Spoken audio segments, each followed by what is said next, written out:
Hello and welcome to the Book Club Review. I'm Kate. I'm Lara. And this is the podcast about book clubs and the books that get you talking. Every month, we bring you a new episode. That might be one of our book club shows, where we sit down to chat about the book read most recently by one of our book clubs.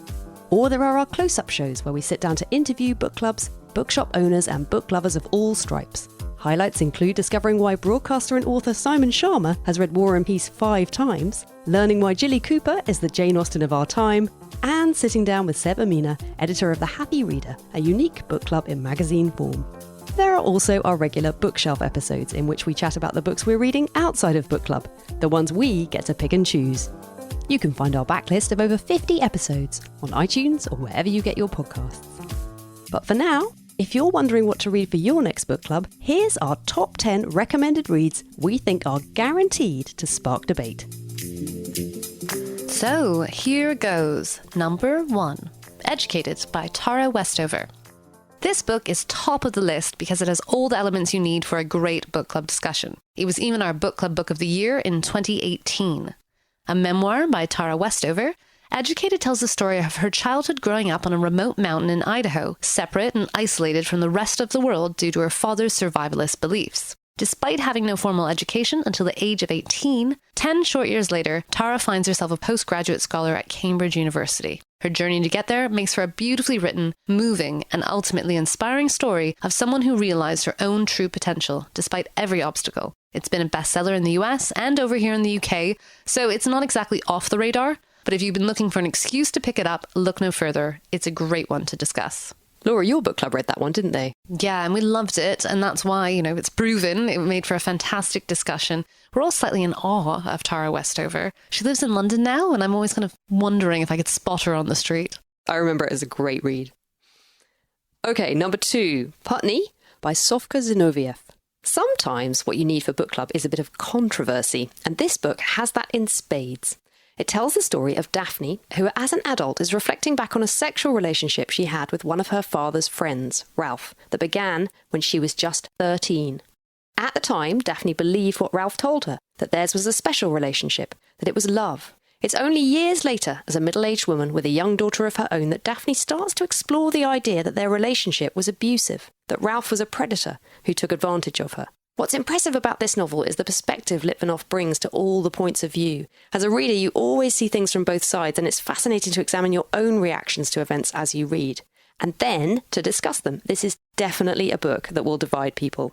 My colleague recommended this book to me, and I read the blurb and put it to one side. I thought it was great. I really unreservedly liked it, but it was very divisive in my book club. Yeah, and really, really good discussion. It was great. So I thought, for a book club book, it was brilliant. Number 3, Bad Blood by John Carreyrou. The compelling true life story of Elizabeth Holmes and her medical tech startup Theranos, which at its peak was valued at $9 billion, despite the very well hidden fact that the blood testing product that Holmes promised would revolutionize the medical industry did not in fact work. Wall Street Journal reporter John Carreyrou's painstaking investigation is presented in clear and riveting detail, and the larger-than-life character of Holmes and her cohorts will leave you with plenty to dig into and discuss. My book club did this one, and we loved it. It's just a great read. It's a fascinating story. And actually, it's kind of one of those ones where you can kind of go off and find out more about it afterwards if you want to. There's a couple of documentaries you could watch. Just really interesting, the kind of spin-off from that. And it's about to be made into a Hollywood blockbuster with Jennifer Lawrence. There you go. Number 4, Supper Club by Lara Williams. For an up-to-the-moment pick, this first novel recently won the Guardian newspaper's Not the Booker Prize, where the nominations all come in from readers. It's the story of 29-year-old Roberta, who struggles to fit in with people around her until she meets kindred spirit Stevie. They start to run supper clubs in which women come and eat and drink to excess, attempting to escape the restrictions they feel society imposes upon them. This is a book that is packed with ideas, and while for me the writing was a little bit hit and miss, that's often not a bad thing in a book club book. Sometimes you want things that you can pull apart. I suspect this book will divide people. I think it will be great for discussion, and that's always a good sign. I certainly wanted to talk to people about it after I'd read it, and I haven't been able to discuss it with anyone yet. I hadn't even heard about it, but there's been quite a buzz about it. Yeah. It has an amazing cover. of this hand kind of holding these blackberries, and the juice from the blackberries is running down the arm. And I almost think the cover image is Won the award. Slightly better than the book. No, but it's good. It is interesting. I recommend it because I'm going to be interested to know what you think of it. Number 5, The Haunting of Hill House by Shirley Jackson. A spooky spellbinder that's just creepy enough to thrill, but won't keep your book club awake at night. For those wary of the horror genre's schlocky, Jackson is a revelation. This beautifully crafted novel follows a group of people attempting to conduct a scientific study of a haunted house, but our heroine Eleanor may be more susceptible to its influence than the others.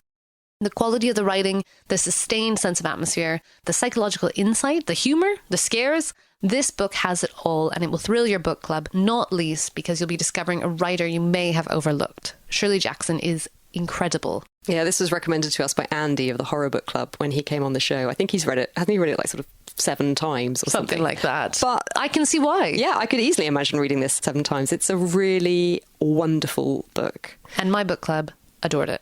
Number 6, Sapiens by Yuval Noah Harari.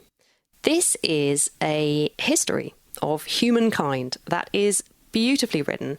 It's a cracking page-turner, and it's full of insight and revelation. It's absorbing, it will make for great discussion, and your book club will be all the wiser for having read it. We did this for my book club, and it remains one of the best, most sort of stimulating discussions that we've ever had. I remain much more haunted by this book than The Haunting of Hill House, for example, simply because he's so good at showing how humanity, we're basically just parasites, leeching the lifeblood out of this planet, and indeed always have been. What it does is it gives you the bigger picture. And so it's one of those books that will change you. It will change the way you see the world. And that's not a bad thing to read, is it? Number 7, East West Street by Philippe Sands. One of my favourites. Barrister Philippe Sands pieces together this absorbing history of 2 men, both lawyers, who were responsible for introducing the legal framework for prosecuting war crimes after the Second World War. Now, you might think this doesn't sound like a page-turner. I certainly didn't think it would be any. I was dreading reading this when Kate's book club chose this, but I was wrong. Weaving in the larger political and administrative systems the Nazis employed to enact their deadly policies, this is a riveting look at the search for justice and retribution. Sands traces back his own family connections to look at the wider political context of the war, and the result is an unexpectedly fascinating book, rich in fuel for discussion. It's a long read, but incredibly worthwhile, and I highly recommend listening to the audiobook. Philippe Sands reads it himself, and he has, it must be said, an undeniably sexy voice. We love Philippe Sands. Number 8, The Nickel Boys by Colson Whitehead. Sometimes what you need with a book club full of busy people is a book that will capture everyone's attention. The Nickel Boys is that book. Colson Whitehead brings all of his storytelling craft to this tale that centres on a young black boy incarcerated in a reform school. Based on a real-life school in which 81 of the pupils were discovered to have been murdered, the twists and turns in this story will leave you gasping and with a new understanding of systemic institutional racism in the United States and why it persists even to this day. This is a powerful book that is a riveting reading experience, and it will leave your group with a ton of things to discuss. I'm not just recommending this for book clubs, I'm recommending this to everybody. I just think everybody should read this book. It's extraordinary. And much better than Underground Railroad, you've been saying. I thought so, yeah. Yeah, it's like a gut punch in a good way. in the best way. Number 9, Lincoln in the Bardo by George Saunders. A short story writer, George Saunders came to prominence in the UK after his first novel won the Booker Prize. It's the story of Abraham Lincoln, who is mourning his young son Willie, who died of typhoid aged only 11. Narrated by what you come to realise are the spirits that haunt the cemetery where Willie is entombed, this is a book where the devastating subject matter is offset by the love and humour with which Saunders infuses the story. It's formally really interesting and original, and it's likely to be unlike anything your book club has ever read before. I also listened to this on audiobook and can highly recommend it. Yeah, the audio would be really good for this, I think, because it's almost slightly more like a play than a novel, the way it's done. And with the audio, you get different actors reading the different roles. I'd love to listen to it on audio, actually. I haven't had that experience, but I would very happily do that. And number 10, This is London by Ben Judah. Journalist Ben Judah set out to investigate the reality of life in a city where more than 40% of the inhabitants were born abroad. He immerses himself in the hidden world of the city's immigrants, from the richest to the poorest. He has dinner with oligarchs and meetings with foreign royalty, but also spends nights street walking and sleeping rough. His interviews build up a fascinating and unexpected view of a city most of us think we know. A revelatory read then, but also a challenging and confronting one that certainly generated some good debate between Laura and me, and is sure to do the same for your book club. Yes, this remains one of my least favourite books we've read on the podcast, and my book club was very critical of it.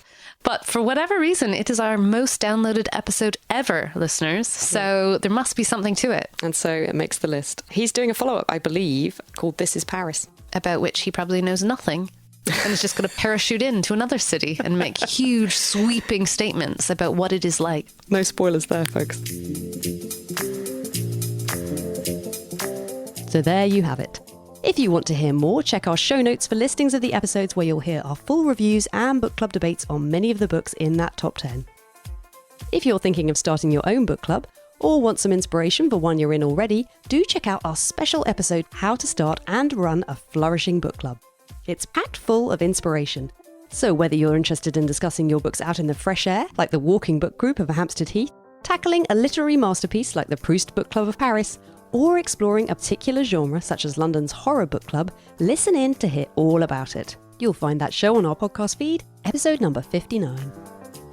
You can follow us on Instagram or Facebook at Book Club Review Podcast, on Twitter at Book Club RVW Pod, or email thebookclubreview@gmail.com.